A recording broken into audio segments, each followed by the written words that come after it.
Well, thank you very much. These are exciting times. I think you probably want to speak about war rather than this, but this is very important. This is very important, and we're doing very well on the war front, to put it mildly, I would say. Somebody said, on a scale of 10, where would you rate it? I said about a 15. And we're going to continue to do well. We have the greatest military in the world by far. And that was a tremendous threat to us for many years. 47 years they've been killing our people and killing people from all over the world. And I think we have great support. And I think if we didn't do it first, they would have done it to Israel and give us a shot if that was possible. And if we didn't terminate the worst deal, one of the worst deals ever made, the Obama nuclear deal, I call it the Obama nuclear deal, where he gave everything to Iran, including a nuclear weapon. It was a road to a nuclear weapon.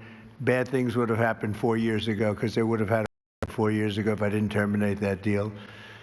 So we're in a very strong position now, and their leadership is just rapidly going. Everybody that seems to want to be a leader, they end up dead. And it's an amazing thing that's taking place before your eyes, because for 47 years we were pushed around, and we shouldn't have been. And I think I can say, and you see it as well as I do, you see the tremendous progress that's being made. Their missiles are being wiped out rapidly. Their launchers are being wiped out. They're attacking their neighbors. They're attacking their, in some cases, allies, or not so long ago allies. And, you know, it's really a nation that was out of control, and they would have used it on us if we let them, if we waited any longer. A big factor was Soleimani, the killing of Soleimani in my first term. And maybe the biggest factor was the rebuilding of the military in my first term.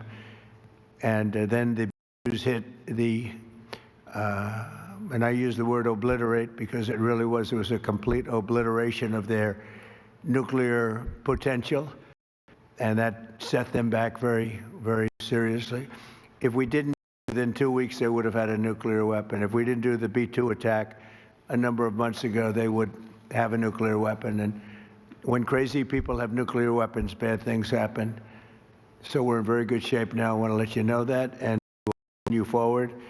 But it's a great display of military strength, and I'm very proud to have, with some of the people in the room, both senators and congressmen, we rebuilt, and women, we rebuilt our military in the first term, and we're using it a little bit more than I thought we would have to. Venezuela worked out really great. We have a wonderful relationship with the president and the various representatives, and we're taking out hundreds of millions of barrels of oil, and that goes to benefit and to Venezuela's benefit. They'll be doing better than they've ever done before, and we will get a big piece of that, and we'll also make life wonderful for the people of Venezuela who have been very, very badly hit. So that's a lot in a short period of time, but you can witness it for yourself. And now we'll get on to something that I'm very proud of, because it was sort of my idea, like very much so. Build your own power plant. And everybody thought I was kidding. They said, really, you can do that? How would you do it? I said, we'll get you fast permits, and you'll build your own plants, but we're going to discuss it in great detail with the biggest people in the industry and some of our great leaders and senators. And congratulations on the Medal of Honor for your 100-year soldier. You know, 100 years old, 101 to be exact. And Daryl's been fighting that he get the Congressional Medal of Honor for many years, Daryl, right? Mr. President, I give you all the credit for overcoming the lawyers in the Department of the Navy in a way that I thought was amazing. Yeah. And well, nobody could have done it but you. Maybe it'll be long for, we had to get it to him a little bit quickly, but he looks like he's in good shape. He's got some years left, right? He's planning to come back here for your next Medal of Honor ceremony. And, he's also going to be the star at Tailhook this summer if you want to come to Reno. Well, I congratulate you for that success. That was amazing. He didn't stop. I've known him a long time. He never stops. So congratulations. It's very nice.